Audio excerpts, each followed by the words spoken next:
Good start into the video. I want to say I've never done commentary on a cooking video before, so I hope this is not too awkward. It's going to be a little bit, but I hope you can manage through that.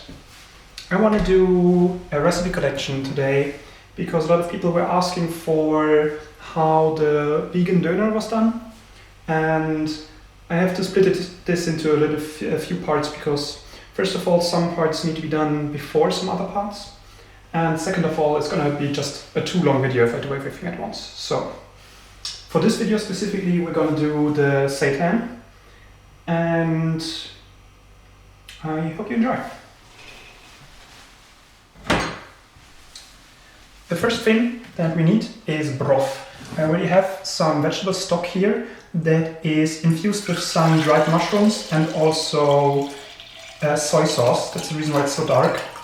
There's some seitan pieces still in here, that's okay. We will need some fluid to make the dough work, and we need some fluid to cook the seitan in later. So a bunch of stock is a good idea to have on hand. You can reuse the stock though, that's the reason why it's so messed up as it is here. That is okay, it won't make a difference in the flavor.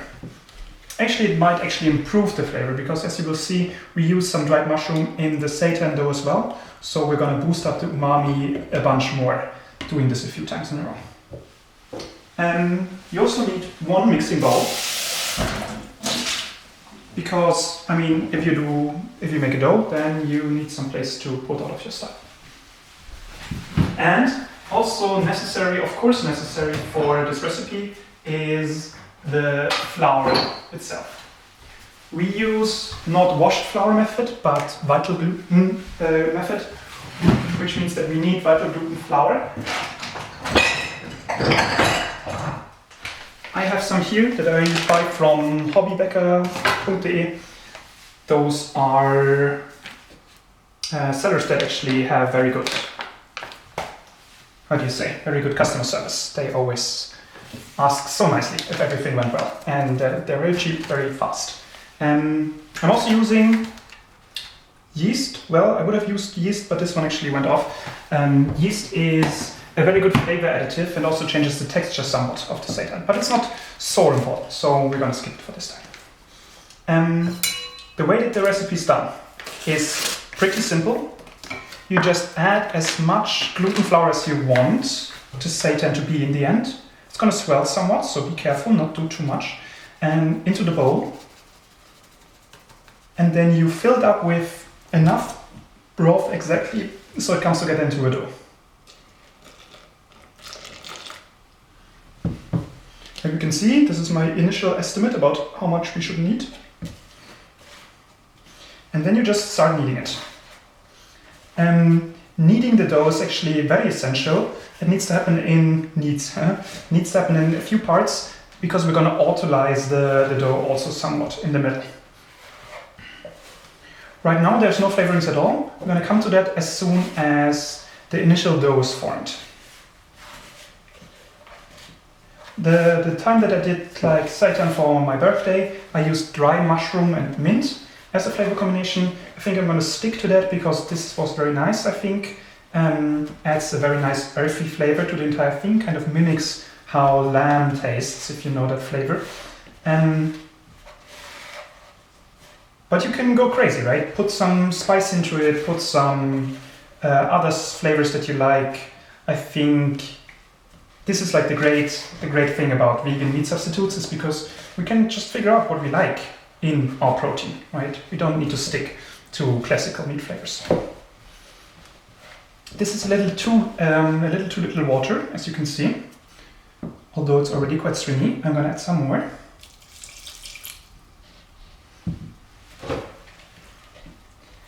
And while we let the dough autolyze in a little bit, we will prep all of our flavorings. One of the most complicated parts of this recipe, you don't have to do it this way, is grinding the mushroom. If you have a food processor, this is quite quick. And since we're doing it with mortar and pestle, it's going to take a little bit of time.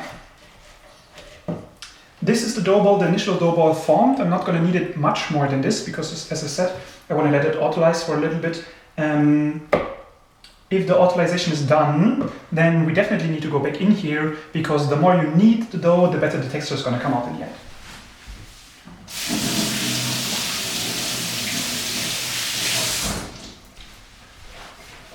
For our flavorings, I'm going to get the mortar. Just do some raspberry in it, funnily enough, but that's going to be okay. We're using shiitake, porcini, and also button mushroom, all of them dried. And especially for the method with the mortar, you need to cut them first, because if you put them in whole, then this is going to be a little bit of an issue. I don't want to spend like the entire day grinding, so. This might be a little too much dried mushroom. Let me tune that down somewhat. Maybe this amount. I hope you can see actually the angle. I don't want to mess around with the angle too much. If anyone needs recipe amounts for anything, I can put estimates in the description. You see I'm eyeballing all of this, but I can measure some stuff out and send it to you. This is supposed to be a community recipe, so it's supposed to be accessible to everyone.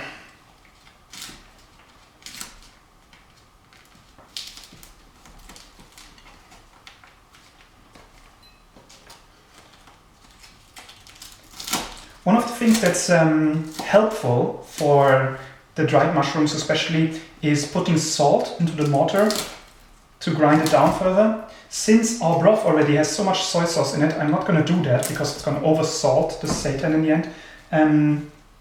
But, I mean, figure out what you want to do, right? If you get so much umami from the mushrooms, then you maybe don't have to put so much soy into the sauce. I figured out for myself, although I'm quite new to making seitan myself, that having at least some well-developed umami base is nice. Like, this is a bunch of different varieties of dried mushroom, because I don't feel like just one single source, like I had porcini only in the beginning, really adds that much complexity to the final product. And I think complexity is one of the things that you're missing if you go from vital wheat gluten, because it's a refined product, right? It's not adding that much different flavors, that much different textures to the final dish. This is really one of the things that you want to balance trying to this recipe, because like the product that we're trying to emulate is quite complicated, really, because it's the process, it's the result of a biological process, of a long biological process, and it's also like engineered to taste good for a long time. And if we want to emulate all of the engineering, all of the taste, all of the everythings, then we have to put some effort into it, right? We have to put some effort. I hope that, in sharing this recipe, one of the things that I'm going to achieve is people experimenting and also telling me what experiments they did. There's some suggestions of putting vinegar into the thing to add acidity and also add complexity. There's some suggestions also of like the yeast. Maybe there's some tricks with the yeast that I have not figured out yet. And also spices, right? Spices are kind of, I think, my weak point so far.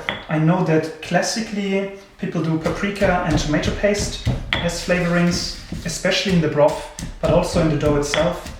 I'm not super sure that these work the best, but I've also not experimented enough to figure out what is truly the best option here.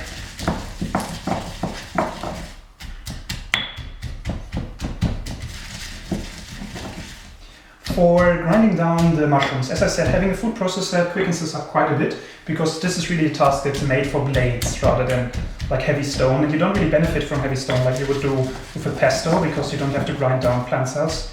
This is all mushroom.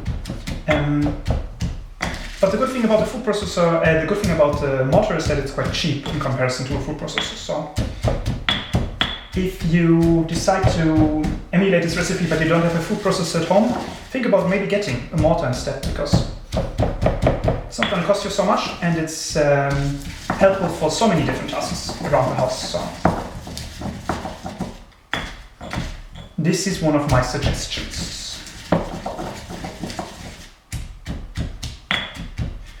while we knead the dough, we're already going to prepare the broth. We need a big pot for this because the seitan is going to swell, as I said, and we have some danger of actually cooking the broth out of the pot if the volume change fucks too much with the displacement. So for this amount of seitan, I think this pot is enough. I'm putting it on high flame and putting the stock and soy mixture that we developed before completely into it and boiling it, so that when we are ready with kneading the seitan, we can already put it into boiling water.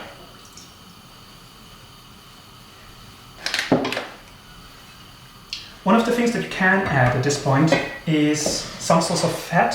I'm not choosing to do any fat in this because I'm struggling a bit with acid reflux stuff, so I don't want to add too much fat into my diet. But I think it slightly improves, especially the final product in terms of, in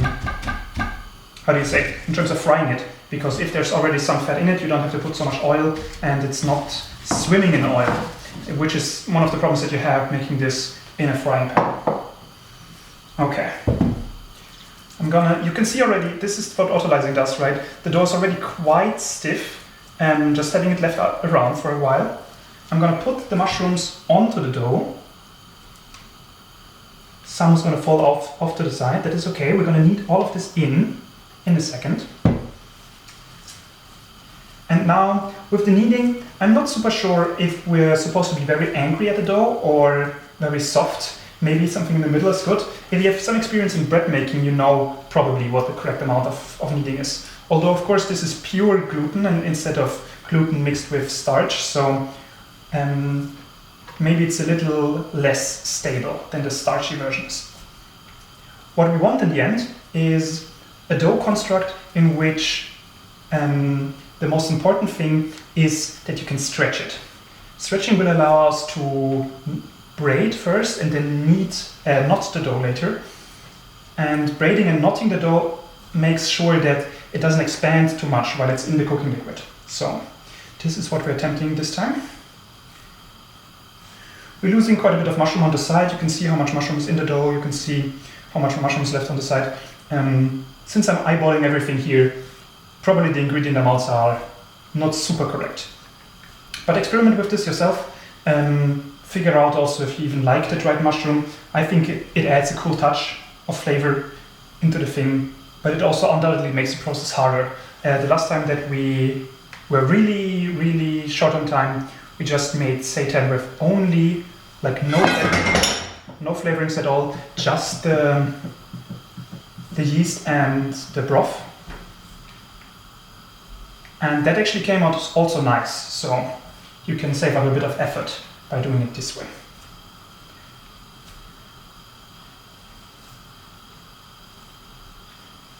I've incorporated most of the mushrooms at this point. I want to go for the mint now so that we don't miss any flavors. Give me a second.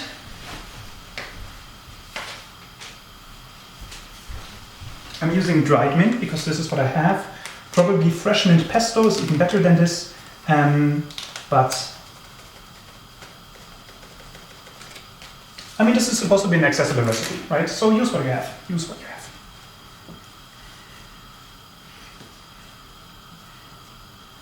I can talk a bit maybe while this is going on about what the other steps are that are necessary. Like, we're cooking this seitan now once it's finished kneading and finished braiding in the boiling broth. For 1 hour is the recipe that I'm going off. Probably doesn't need the entire hour. But what is more necessary actually than the cooking itself is leaving it in the broth for an hour or two so that it can like swell down again. Swelling down is important because it adds so much to the texture. Like if the seitan is like all spongy, you're gonna have the problem that it captures so much moisture and it's really not that pleasant to eat. And if you remember, like the application that we have in the end is döner, and for döner we want like thin slices that are grilled strongly on one side. And this is much easier to do if the seitan has some stiffness to it. Okay, so I've been kneading, I've been talking for a little while. Let me try if it's already stretchy enough for our braid. I'm not going to do this perfectly, you should know that. You can see, probably I'm going to link it in the description, of someone doing washed flour method and actually managing this perfectly. I've not done Seitan enough times, so I already know how this works. He's probably a master at this. I'm just a student of the force. But the braid really gives it a ton of muscle-like consistency, and I quite like this because this is one of the cool things about actually using a protein source that you texture yourself. You can actually emulate whatever kind of protein texture you want. And gluten lends itself very nicely to like this exact replication of meat fibers, which texturally makes a lot of difference, I think, in the doner. So I'm suggesting you, experiment, of course. We had some soy doner as well, and tofu is probably also going to work. But I think Seitan is really the perfect application for this. So this is the reason why I'm showing this thing exactly. So it's supposed to be a flat rectangle. You can see how much I failed already in that. And it's supposed to be a flat rectangle that's cut into 3 strips. And the 3 strips are held together at the end by a little thing that's not cut. Like this. You can remember I talked about the braid. The texture of the Seitan that I have is failing already enough that the braid is not going to work too well. But you can see how I do it. Braid this over here. Make sure to stretch it as much as possible. Then put this over here. Also stretch it.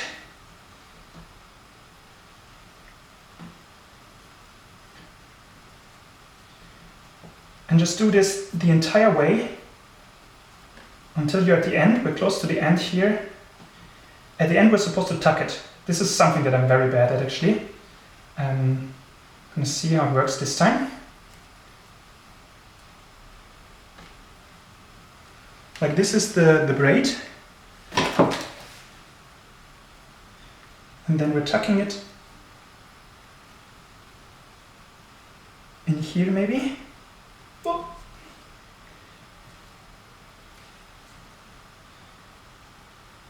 And this one gets tucked into here. And then you get this knotted whatever thing. There's supposed to be a proper knot in this too. By stretching it out this way, you can see there's some stretch to the thing now because of the braid. It gives it some structural integrity. But I think not enough that it can really properly do the knotting, which I've never figured out properly how to do. This is something for you to figure out, how this is long enough so you can actually put a knot into it.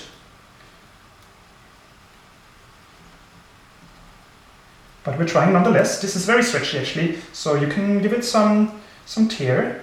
See how it works out.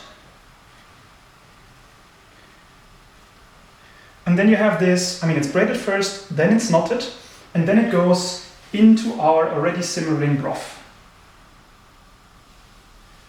This is not completely submerged in the broth, so I'm going to add some water.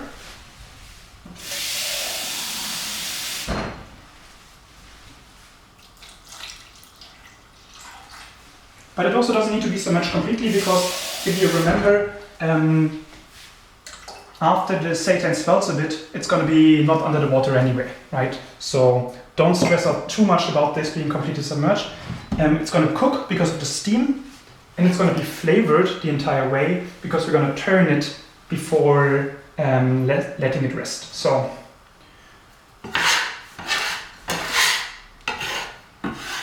I'm going to add all of the mushrooms also in the pot for even more flavor.